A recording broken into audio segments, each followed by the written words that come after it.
আমরা দেখব আমাদের জিপ ফাইল আমরা কিভাবে তা গুগল ড্রাইভে আপলোড করতে পারি এবং তার লিংক অন্যদের সাথে শেয়ার করতে পারি।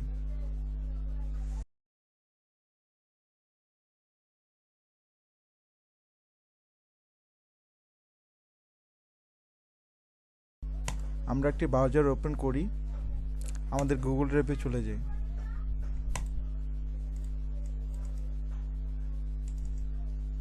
আচ্ছা, এখান থেকে দুটো পদ্ধতি আছে আমাদের ফাইল আপলোড করার জন্য। একটা হলো আমরা ড্র্যাগ অ্যান্ড ড্রপ করে আপলোড করতে পারি, বা সরাসরি নিউ ফাইল থেকে ক্লিক করে ওপেন করে আপলোড করতে পারি। আপনাদেরকে আমি দুটোটাই দেখিয়ে দিচ্ছি। প্রথম আমরা আমাদের পিসিতে চলে যাই। এখান থেকে আমরা আমাদের ফাইলটি যে ফোল্ডারে রাখা আছে আমরা সেই ফোল্ডারে ফার্স্টে চলে যাব। ধরুন আমরা ফিল্মোরা ফাইলটি এখানে আপলোড করব, বা এটা একটু সময় লাগবে। আমরা ছোট যে কোনো ফাইলই ড্র্যাগ অ্যান্ড ড্রপ করে শুধু এখানে ছেড়ে দেব। দেখতে পারতেছেন ভিউয়ার্স, আমাদের ফাইলটি কিন্তু আপলোড হচ্ছে।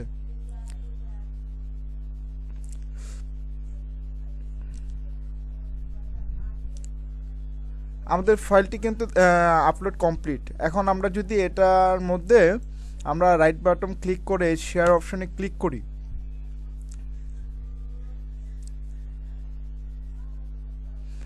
শেয়ার অপশনে ক্লিক করার পর এখানে আমরা এনিওন উইথ দ্য লিঙ্ক এই অপশন দিয়ে দেব। দিয়ে জাস্ট কপি লিঙ্কে ক্লিক করে আমরা এটাকে কপি করে নেব। ডান। এখন আমরা যে কোনো জায়গায় আমাদের এই লিঙ্কটা আমরা শেয়ার করে দিতে পারি। আর তাছাড়া আপনাদেরকে আমি বলেছিলাম যে আমরা আরেকটা পদ্ধতি দেখব, সেটা হলো আমরা নিউ ফাইল ওপেন করব। ওপেন করার পর এই যে দেখতে পাচ্ছেন ফাইল আপলোড, এখানে ক্লিক করে আমরা যে আমাদের ফাইলটা যে ফাইলে রাখা আছে সেই ফাইলে চলে যাব। আমরা সেই ফাইলটা শুধু দেখিয়ে দেব। দেখিয়ে দিয়ে শুধু ওপেন দিলেই আমাদের ফাইলটা আপলোড হয়ে যাবে। ওকে, আমরা এখন আমাদের লিঙ্কটা একটু অন্য ব্রাউজারে আমাদের লিঙ্কটা আমরা এখন অন্য একটি ব্রাউজারের মাধ্যমে ওপেন করে দেখি।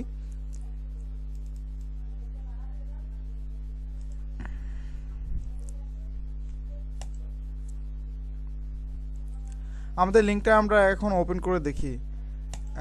আমরা যে লিঙ্কটা কপি করেছিলাম সেটা কন্ট্রোল বি দিয়ে পেস্ট করে দিই।